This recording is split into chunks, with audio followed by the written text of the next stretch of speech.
Boa noite. Vai começar agora mais um culto de celebração da Igreja Presbiteriana de Tambaú. Na noite de hoje nós vamos voltar ao Sermão do Monte, quando Jesus nos ensina uma preciosa oração e diz: venha o teu reino. Nós hoje vamos pensar todas as implicações que estão envolvidas neste vocativo ensinado pelo Mestre. Para isso nós pedimos que o Espírito Santo de Deus nos ensine, nos guie e nos ilumine nesta mensagem. Queridos, que eu sou um prato de papa, ou tenho me tornado um, não é mais novidade para ninguém que vem nessa igreja. É algo que com o passar do tempo tem ficado cada vez pior, né? Cada vez mais eu fico mais descontrolado em termos emocionais quando tem que chorar. E nessa semana eu acho que eu atingi um outro nível de vexame e de constrangimento. Eu fui assistir O Pequeno Príncipe. Se você não tem nervos, não vá. Ou pelo menos se é uma história que você gosta bastante. E a minha esposa passou uma vergonha grande, porque o negócio foi feio lá dentro do cinema. Tanto que quando eu preparava a mensagem, eu digo: rapaz, eu não vou nem contar a história, porque se eu for contar a história, não chega até o final de novo. Mas eu lembro que uma das coisas que mais chamam a atenção no Pequeno Príncipe são duas coisas, né? Uma que toda Miss diz que é o livro preferido de cabeceira, pelo menos até os anos 90, era senso comum. Quando o Silvio Santos perguntava qual é o seu livro preferido, a Miss dizia sempre que era O Pequeno Príncipe. É um livro curtinho e sempre em livros de autoajuda você vai encontrar uma frase de Saint-Exupéry sobre alguma coisa da vida. Ele é bem sagaz em algumas colocações que ele faz.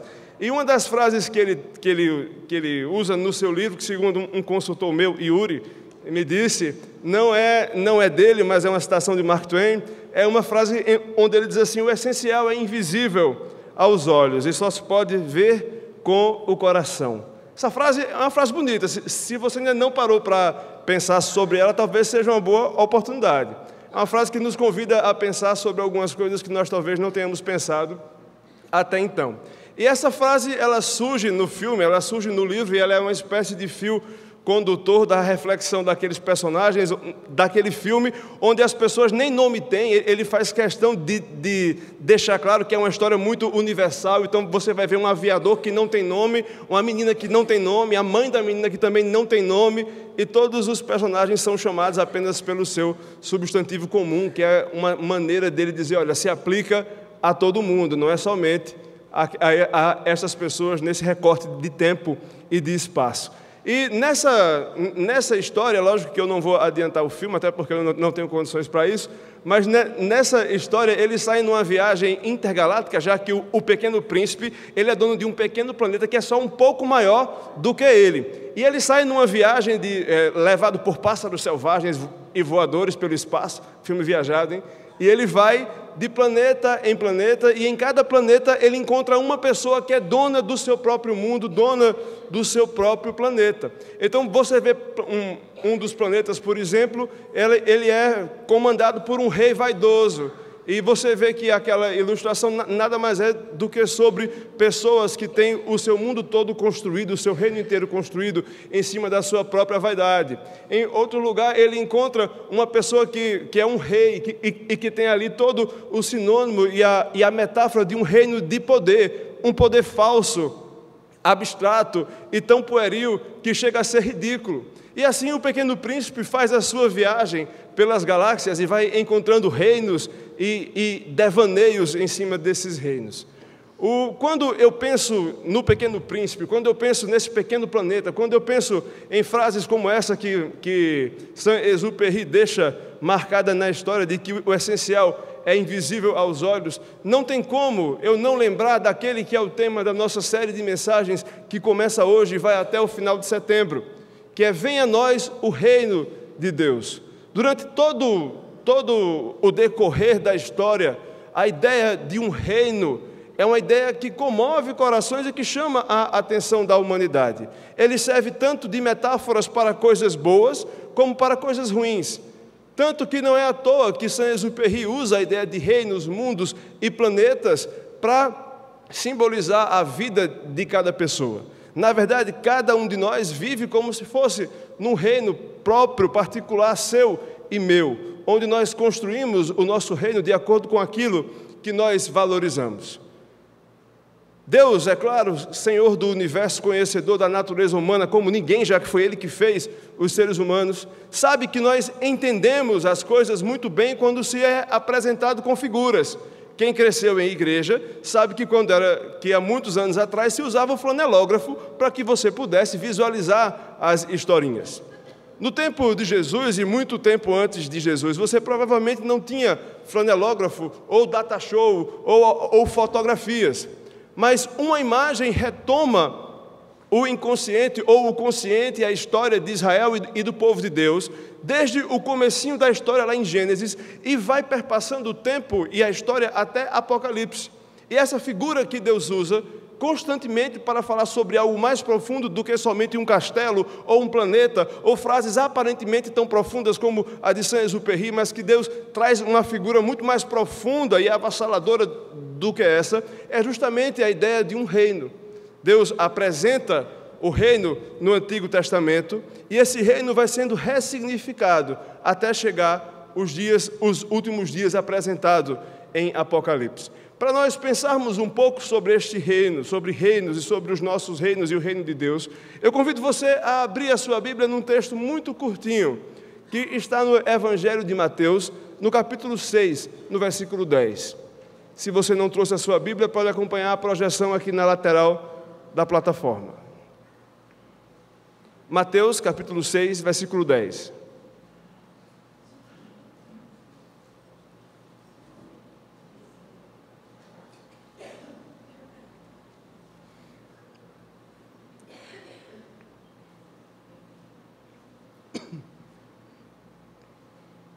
Diz assim a palavra de Deus: venha o teu reino, faça-se a tua vontade, assim na terra como no céu. Vamos orar? Pai, nós te agradecemos pela oportunidade que o Senhor nos dá de estarmos aqui hoje neste lugar para ouvir a tua voz. Te pedimos que o Senhor prepare os nossos corações, que o Senhor possa desvendar os nossos olhos, abrir os nossos ouvidos, para que estejamos atentos àquilo que o Senhor tem para nós nesta noite. Que o Senhor possa nos ajudar a deixar toda a ansiedade, todas as preocupações na tua mão, e que o Senhor possa conduzir esse tempo aqui, de maneira que o teu nome seja glorificado nas nossas vidas. Venha o teu reino, Pai, desde já. É assim que nós te oramos, em nome de Jesus. Amém. Queridos, no último domingo nós pudemos olhar já para esse texto aqui no capítulo 6 de Mateus, quando na verdade nós vemos algumas passagens que nós conhecemos bem, se temos algum tipo de familiaridade com as Escrituras, e que estão situadas num bloco de ensinamentos que nós conhecemos aqui como o Sermão do Monte ou Sermão da Montanha. Jesus havia acabado de se mudar para Cafarnaum, quando ele sobe até o Monte das Oliveiras e começa a ensinar algumas coisas importantes para aqueles discípulos que esperavam e aguardavam um reino. Alguns estudiosos chegaram à conclusão de que, na verdade, todo esse discurso não foi proferido de uma única vez. É um discurso longo, onde muitas coisas são apresentadas de uma vez, e até não seria didático que Jesus apresentasse todos esses princípios de uma única vez para aquela multidão.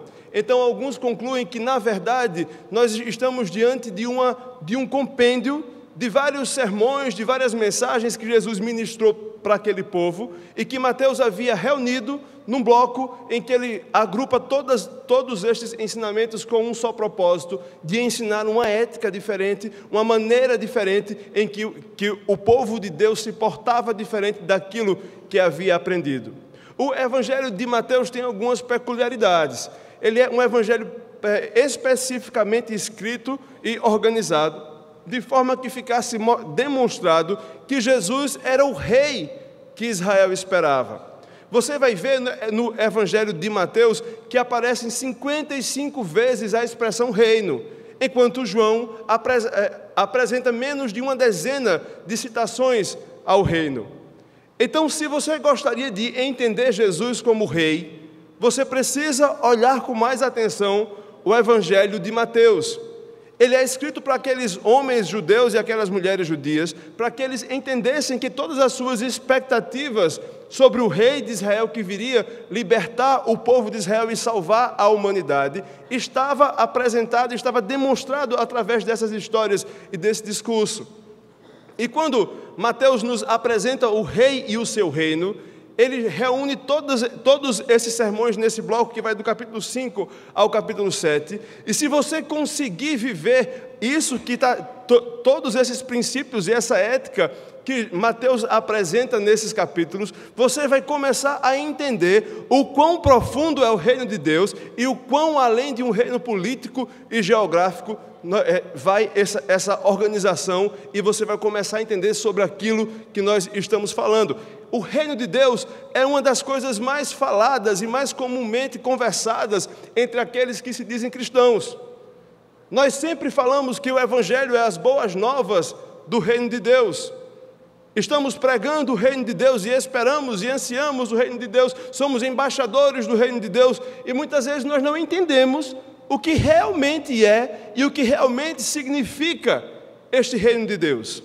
Quando Jesus apresenta essa oração que nós acabamos de ler aqui no capítulo 6, no versículo 10 de Mateus, ele introduz o tema dizendo aos seus discípulos: olha, quando vocês orarem, orem assim. E ele ensina um modelo de oração. Essa oração ela não precisa ser repetida à exaustão com todas as vírgulas e is que ela apresenta, mas Jesus ensina várias vezes essa oração aos seus discípulos como um modelo de como se deveria orar. E esse modelo de oração, ele parte de 3 invocações básicas. Pai nosso que estás no céu, santificado seja o teu nome, venha o teu reino. A partir daí ele começa a tratar apenas de desdobramentos visíveis dessas vocações que ele fez introdutoriamente. E ele encerra essa tríade com venha o teu reino. Jesus ensina aquelas pessoas a orarem para que Deus implemente o seu reino na terra em que vivemos.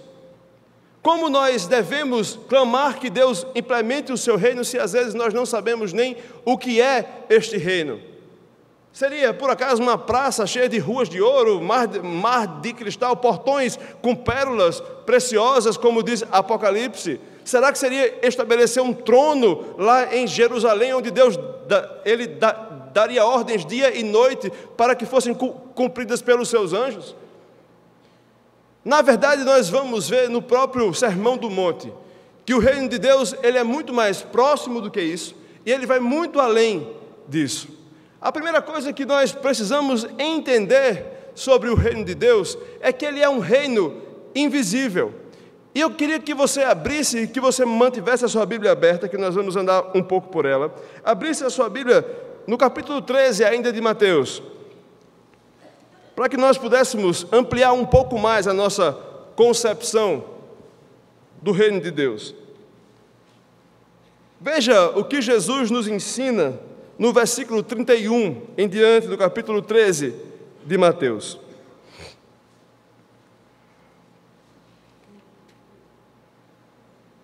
Quando ele diz assim: outra parábola lhes propôs, dizendo: o reino de Deus é semelhante a um grão de mostarda, que um homem tomou e plantou no seu campo, o qual é, na verdade, a menor de todas as sementes, e crescida é maior do que as hortaliças, e se faz árvore, de modo que as aves do céu vêm aninhar-se nos seus ramos.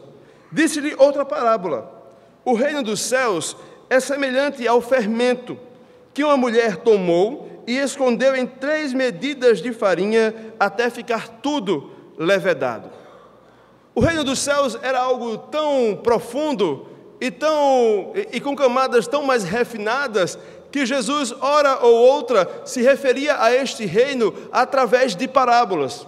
Talvez você já saiba, mas não custa lembrar que o israelita comum, médio, fariseu, conhecedor das Escrituras, esperava o cumprimento desse reino desde há muito tempo, e ele esperava que esse reino ele seria estabelecido de maneira política.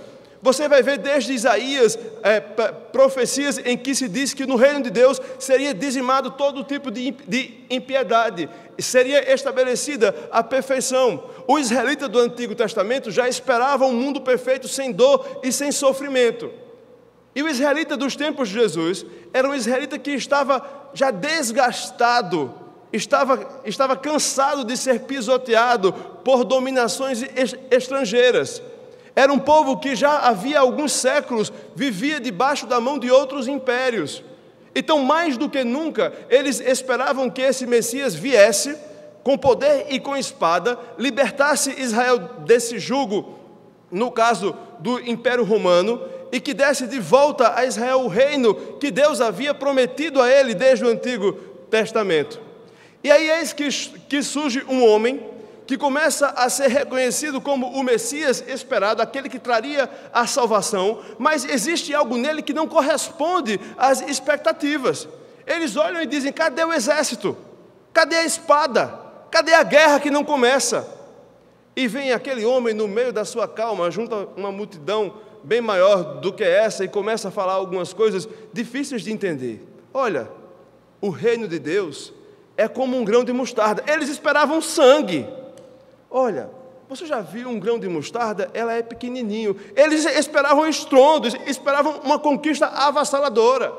Olha, esse grão de mostarda, quando ele é plantado, você não dá nada por ele. Aquelas pessoas queriam ser libertas do Império Romano. E Jesus vem e apresenta um reino que começa de maneira que não se enxerga. O grão de mostarda é uma das menores sementes que você vai encontrar. Não sei se é a menor, porque eu não tenho competências de botânica para afirmar isso. Mas eu ganhei de presente dia desses umas, e é mínimo. E quando você vê um pé de mostarda, é uma das árvores mais frondosas de que você pode encontrar. Uma das sombras mais frescas e tão produtiva. E tudo começa com uma sementinha assim. E todo o processo de nascimento se dá numa instância em que você não enxerga. Talvez você precise regar, você precise cuidar, mas não depende de você o crescimento daquela semente. Ela vai crescer independente da sua ação naquela camada em que você não enxerga. Ela só exige alguns cuidados seus, mas ela está se desenvolvendo de maneira que não é visível.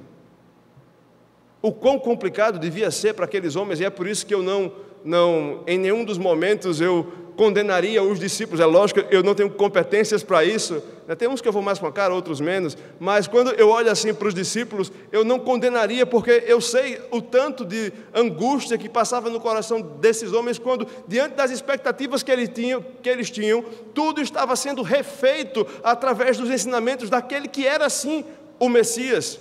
Uma guerra estrondosa foi substituída pelo estabelecimento de um reino invisível, que começa pequeno, que não depende muito das minhas forças ou do sangue que for derramado em guerra. E o próprio Jesus diz: olha, é também como um fermento. Como um fermento, eu esperava que agora viessem os cavalos de batalha. Mas não. Jesus apresenta um fermento, que uma mulher mistura e que espera crescer. Mais uma vez, um fenômeno silencioso, quase invisível, que independe da ação humana para que se multiplique e para que cresça. Assim, o reino de Deus é apresentado àqueles homens. Assim, o reino de Deus é apresentado a cada um de nós. Precisamos saber que esse reino é governado pelo nosso Deus soberano, Pai dos céus. Que esse reino só depende único e exclusivamente da sua vontade, como assim Ele o fez ao enviar o seu Filho Jesus Cristo para padecer na cruz do Calvário e pagar o preço do meu e do seu pecado, e assim estabelecer o seu reino como um pequeno grão de mostarda que já foi plantado e que está crescendo. E este reino, ele é, às vezes não, ele é invisível, ele é plantado nos nossos corações e ele cresce de maneira invisível, sem que muitas vezes nós percebamos o seu crescimento e a sua abrangência. Não é à toa que quando estava diante de Pilatos, e essa história você pode encontrar lá no Evangelho de João, no capítulo 18, no verso 36, quando Pilatos pergunta se ele é o rei, o rei de Israel, e aí você pode abrir a sua Bíblia para acompanhar comigo, o Evangelho de João, capítulo 18, no verso 36.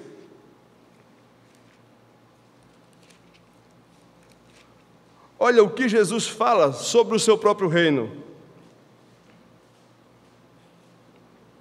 João 18, 36. Ele diz: o meu reino não é deste mundo. Se o meu reino fosse deste mundo, os meus ministros se empenhariam por mim, para que não fosse eu entregue aos judeus. Mas agora o meu reino não é daqui. O reino de Deus não seria geograficamente estabelecido, ele não construiria um palácio. É um reino que transcende o mundo material, transcende aquilo que eu vejo, que eu toco, que eu sinto. É algo que existe independente da minha capacidade cognitiva. É um reino que está além do mundo que eu conheço. Ele está estabelecido em fundamentos que vão além daquilo que é concreto. O próprio Jesus fala para os discípulos, lá em Lucas, no capítulo 17, você pode andar mais uma vez comigo na sua Bíblia, por isso que eu pedi que você permanecesse com ela aberta. Vamos ver mais alguns trechinhos da Bíblia. Lucas, no capítulo 17, no verso 20 e 21.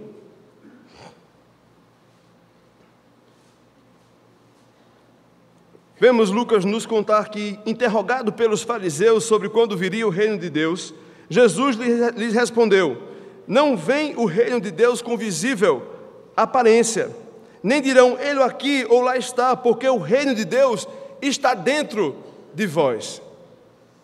Eu espero que até aqui você tenha compreendido que o reino de Deus não é um reino político, que o reino de Deus não é necessariamente estabelecido neste mundo em termos institucionais, organizacionais, através de um palácio, uma hierarquia ou um governo civil. Eu espero também que você tenha entendido o que aqueles discípulos demoraram para entender, que o reino de Deus estava sim sendo estabelecido dentro dos seus corações.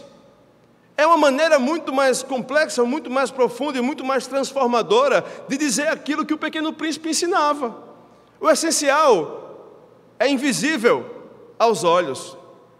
Na verdade, esse mundo que às vezes nós dedicamos a nossa vida inteira em buscar e em vencer, na verdade não vale a pena, porque ele é aquilo que vai passar.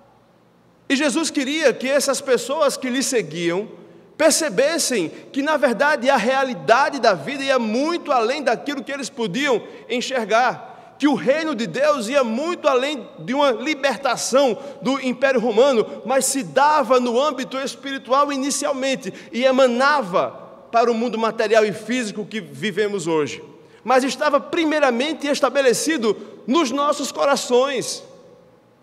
Um reino invisível, com consequências, emanações visíveis.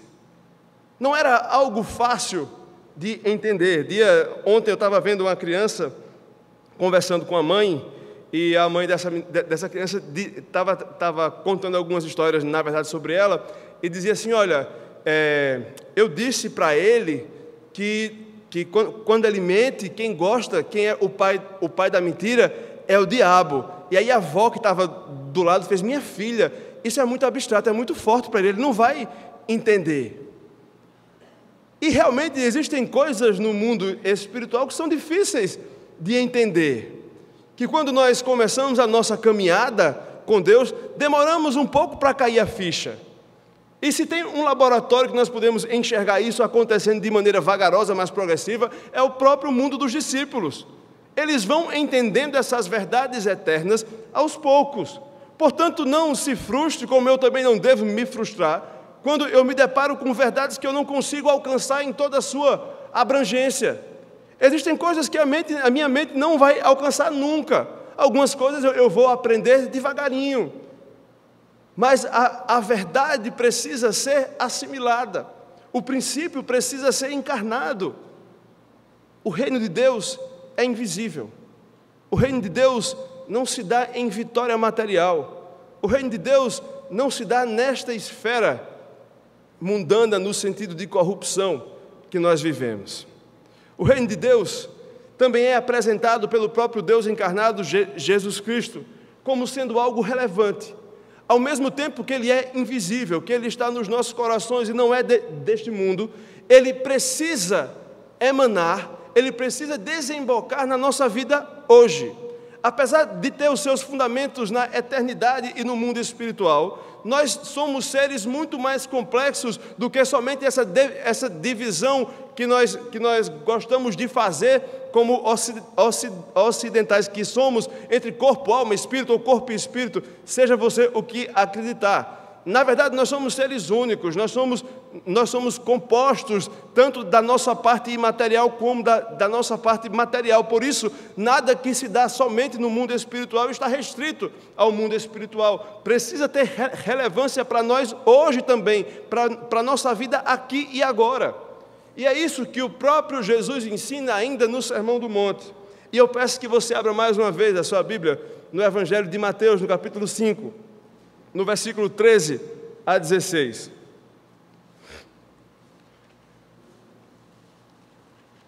Mateus capítulo 5, do versículo 13 a 16.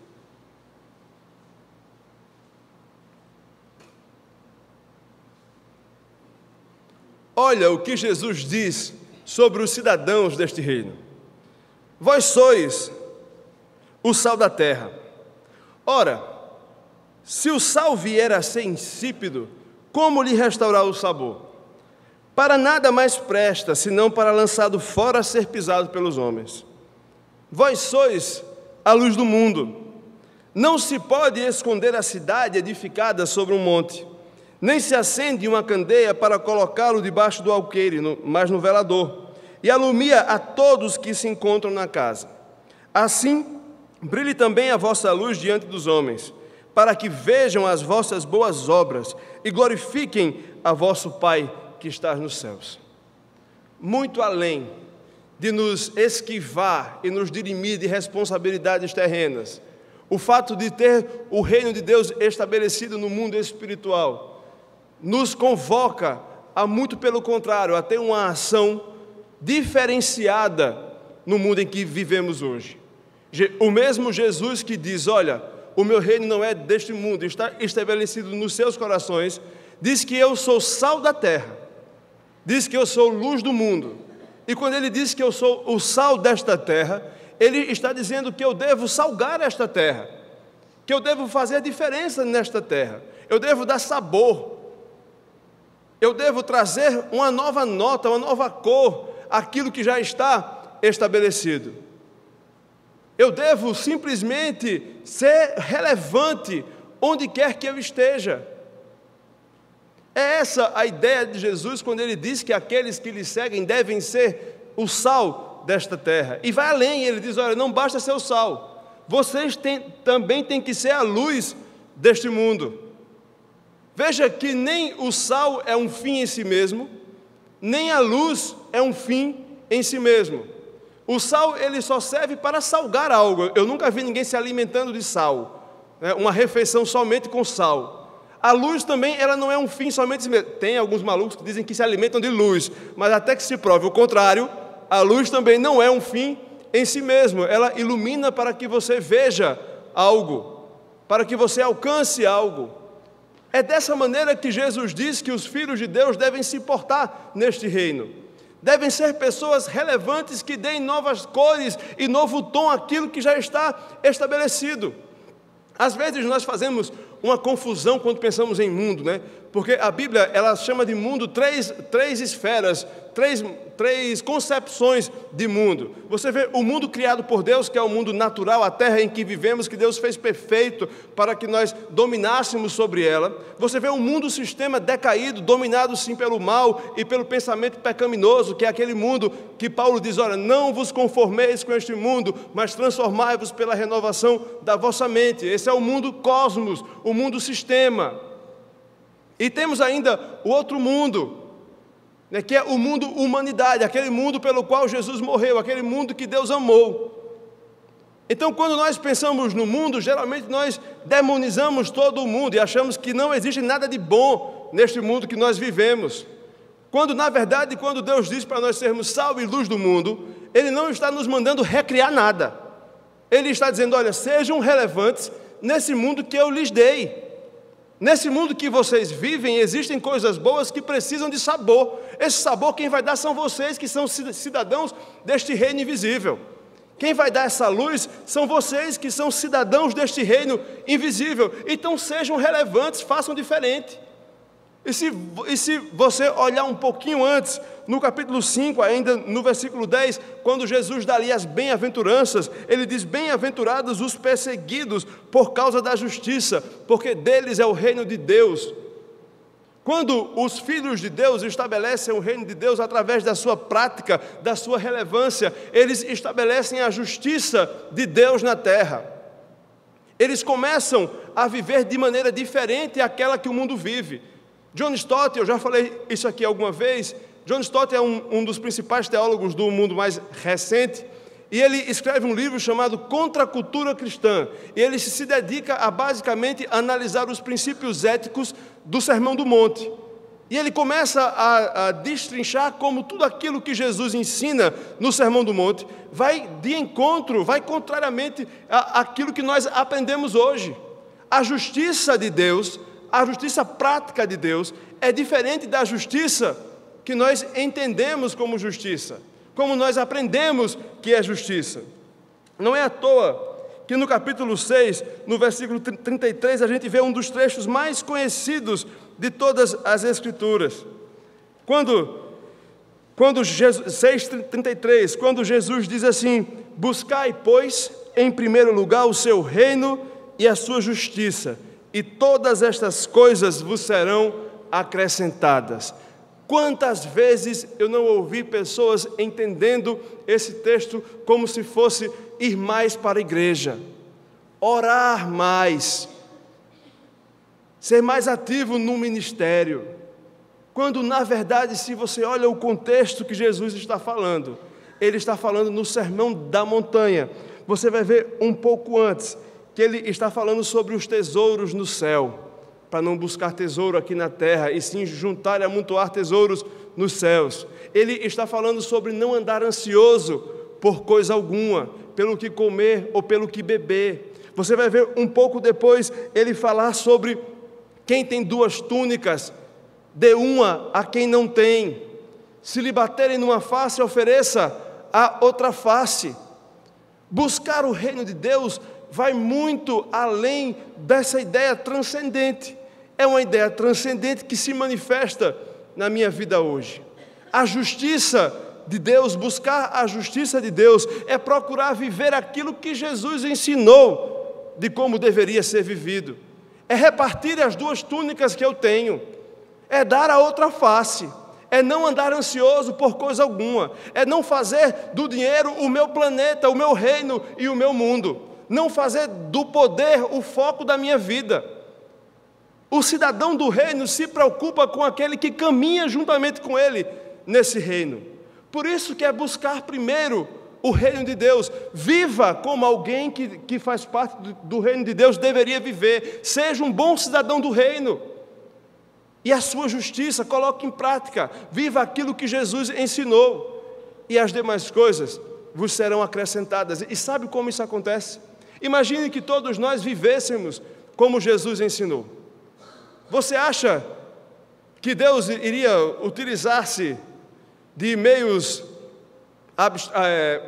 que nós chamamos hoje de extraordinários para suprir as nossas necessidades? Você acha que seria necessário, por exemplo, que se eu estivesse sem feira em casa, sem comida em casa, Deus precisasse mandar um estranho bater na minha porta e me dar uma cesta básica? Deus pode fazer isso, como Ele já fez na vida de muitas pessoas. Mas se nós, como igreja, procurássemos viver a justiça de Deus, nós não saberíamos das pessoas que precisam da nossa ajuda, nós não estaríamos preocupados tanto com a vida uns dos outros, que as nossas necessidades seriam organicamente supridas. É sobre esta relevância do reino que Jesus está falando. Ele diz: olha, parem de olhar para o próprio umbigo. O reino é maior do que você. E sabe por que a gente tem essa ideia tão complicada sobre reino? Porque às vezes a gente divide o mundo entre mundo e céu. Então eu vivo aqui nesta terra, né? Eu vivo aqui nesta terra como igreja, e eu enxergo esse mundo como algo mau, algo corrompido, algo que eu não devo me envolver, e eu passo a minha vida esperando por este céu, que um dia vai chegar e onde todas as coisas serão perfeitas. E aí, nessa minha expectativa, a vida passa a ser somente um hiato, uma espécie de purgatório, uma sala de espera, onde eu espero me ver livre desse mundo para finalmente desfrutar do céu. Muitas vezes nós encaramos a nossa vida assim, quando na verdade esse triângulo precisava ser refeito. de maneira que eu enxergue a vida como mundo, igreja e reino. E eu parte dessa igreja. Quando eu começo a entender a vida como parte do reino, eu saio dessa espiritualidade vazia e individualista que eu vivia, e eu começo a me enxergar parte de algo muito maior. A promessa de Deus é de redimir a sua criação. E a igreja deve protagonizar os sinais deste reino, neste mundo em que vivemos. Meus queridos, não é difícil você ligar a televisão hoje e você ver a situação, por exemplo, só para citar um exemplo muito extremo, daqueles refugiados que estão chegando na Europa. E você olha para aquilo ali e se pergunta o que é que você tem a ver com aquilo. Se você não se pergunta, eu queria dizer que você e eu temos tudo a ver com aquilo. Porque se existe um meio que Deus manifestou para socorrer o sofrimento da terra que agoniza por causa do pecado, este meio sou eu e você, a sua igreja. O meio que Deus providenciou para consolar e cuidar deste mundo foi a sua igreja. Nós temos tudo a ver com o sofrimento que o mundo experimenta. Nós somos o meio que Deus escolheu para estabelecer o seu reino aqui na terra. Eu gosto muito de uma frase de do reverendo Robson Cavalcante, já falecido, mas ele escreveu uma vez num livro, uma frase que eu acho muito interessante, que diz assim: a missão da igreja é manifestar aqui e agora a maior densidade possível do reino de Deus, que vai se consumar ali e além. Eu acredito que se nós parássemos para dar uma pensada no nosso diagnóstico, como igreja, como cristãos, muito provavelmente nós seríamos reprovados.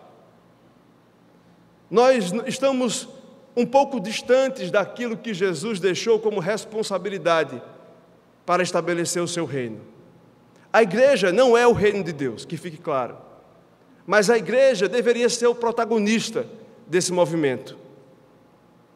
Nós deveríamos ser aqueles que viveriam a ética de Jesus hoje, a justiça do reino hoje, sal da terra, luz do mundo, com os valores invertidos, com valores totalmente diferentes daqueles que somos ensinados.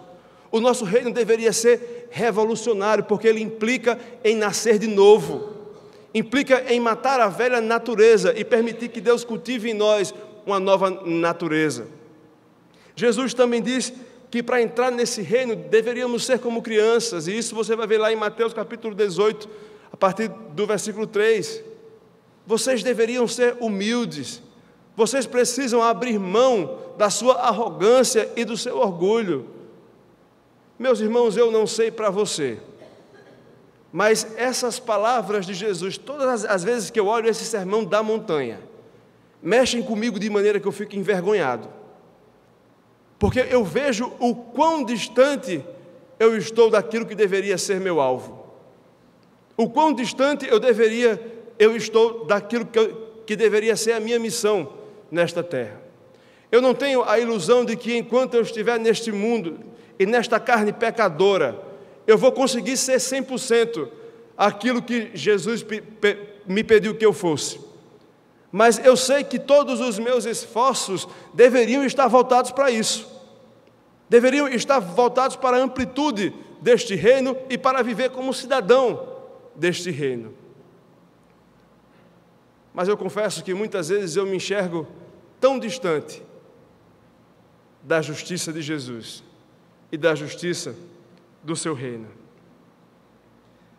Quando eu olho para essas palavras e para essa dimensão desse reino de Deus que vai muito além disso tudo que nós podemos ver nesta noite, eu me pergunto o quão disposto eu estou a me engajar como cidadão deste reino. O quão verdadeira é a minha oração quando eu fecho os meus olhos e digo: Pai nosso que estás no céu, santificado seja o teu nome, venha a nós o teu reino.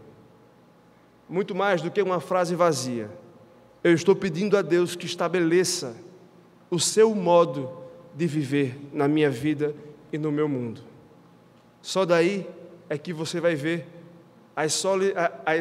os pedidos que Jesus faz. O pão nosso de cada dia nos dai hoje, nos perdoa, nos livra das tentações, livra-nos do mal. Mas tudo parte desses três vocativos, dessas três invocações que se concluem com venha o teu reino.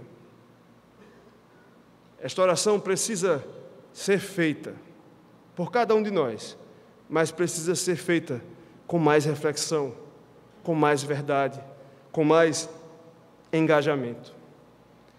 E voltando à figura do Pequeno Príncipe, eu me pergunto se eu fosse desenhar a minha história num daqueles planetas imaginados por Saint-Exupéry, que tipo de planetinha estaria criado ali para mim?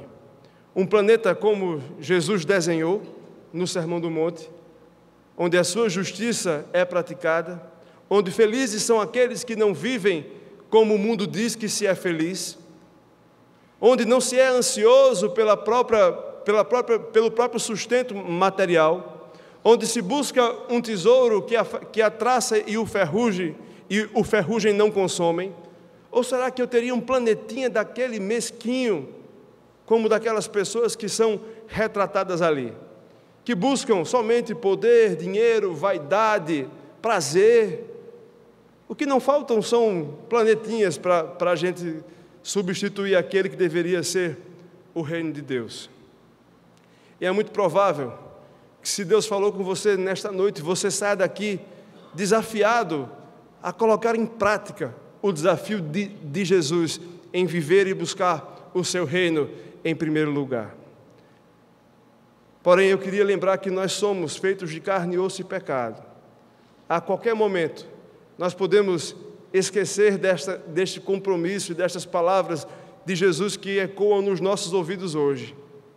E eu queria lembrar de mais uma frase de Saint-Exupéry, também no Pequeno Príncipe, quando ele diz para a menininha que o problema não é crescer, é esquecer. O tempo vai passar, a vida vai passar, as coisas vão acontecer, mas nós não podemos esquecer. Porque se nós esquecemos, daqui a pouco nós estamos mais uma vez tomados por outros planetas que na verdade não são o reino de Deus. Estamos caminhando focados por outros caminhos que não nos levam a estabelecer o reino de Deus. Que Deus aplique a sua palavra aos nossos corações. Eu convido você a fechar os seus olhos. Que se Deus fala com você através dessa palavra e dessa oração, se você tem orado até então, venha o teu reino, mas sem toda a verdade e todo o peso que essa expressão deveria ter. Que nós possamos responder a Deus agora em oração, pedir a Ele que nos convença sobre a realidade do seu reino, que nos dê o amor necessário para buscar o seu reino em primeiro lugar. E que então, ao fazer esta oração, se você gostaria de orar mais uma vez, a oração que Jesus ensinou, de maneira ainda mais contrita e verdadeira, eu convido você, quando a banda começar a cantar, mais uma vez esta canção, você a ficar de pé e cantar juntamente com a gente a oração do Pai Nosso ao Senhor, convidando que o reino de Deus venha a ser estabelecido entre nós.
você gostaria de fazer essa oração, fique de pé, cante juntamente conosco.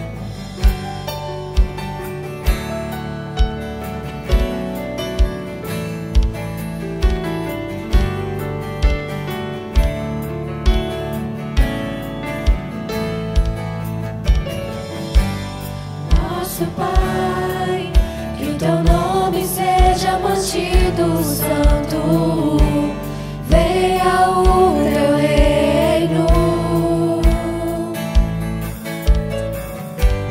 Dá-nos hoje o alimento necessário para viver, o pão de cada dia.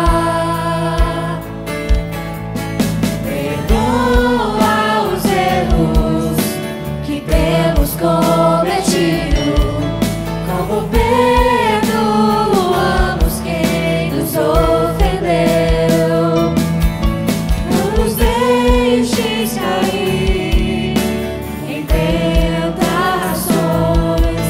mas livra-nos do mal.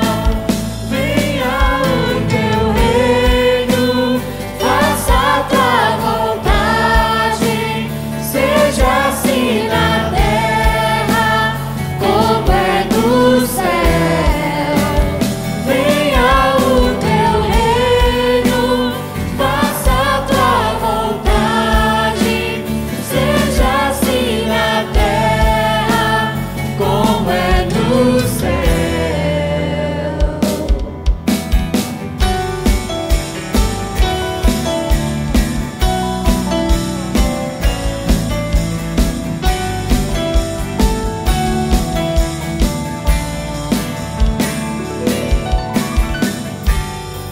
Nosso Pai, que teu nome seja mantido santo, venha o teu reino. Dá-nos hoje o alimento necessário para viver, o pão de cada dia. Perdoa os erros que temos cometido, como perdoamos quem nos ofendeu. Não nos deixes cair em tentações, mas livra-nos do mal. Venha o teu reino, faça a tua vontade, seja assim na terra como é no céu. Venha o teu reino, faça a tua vontade, seja assim na terra como é no céu.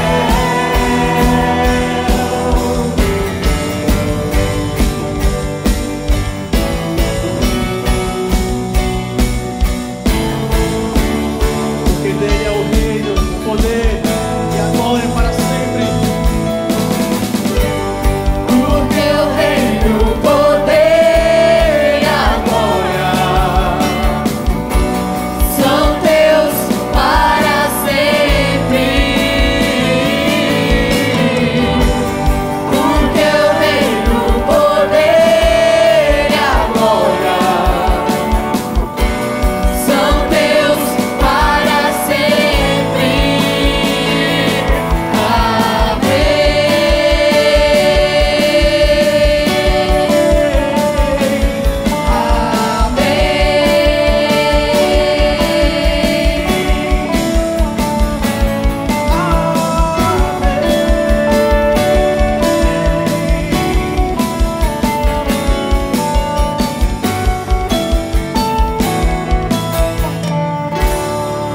Nos ajude, ó Pai, a viver para o invisível. Nos ajude, Senhor, a ter o Teu reino estabelecido nos nossos corações. Que possamos viver de maneira coerente com aquilo que cantamos e que oramos tantas vezes. Nos ajude, Senhor, a não estar gastando a nossa vida com essas coisas que vão passar. com essas coisas que a traça vai comer, a ferrugem vai acabar, e nós nos desgastamos dia após dia, perdemos as nossas noites de sono com aquilo que não vale a pena. E o Senhor nos ensinou essa preciosidade que é viver para a eternidade, aproveitar o mundo que o Senhor nos deu, a vida que o Senhor nos deu para o Senhor.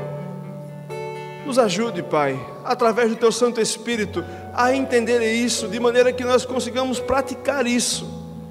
Que isso seja um princípio entranhado nos nossos corações, manifestado na nossa vida, testemunhado na nossa prática.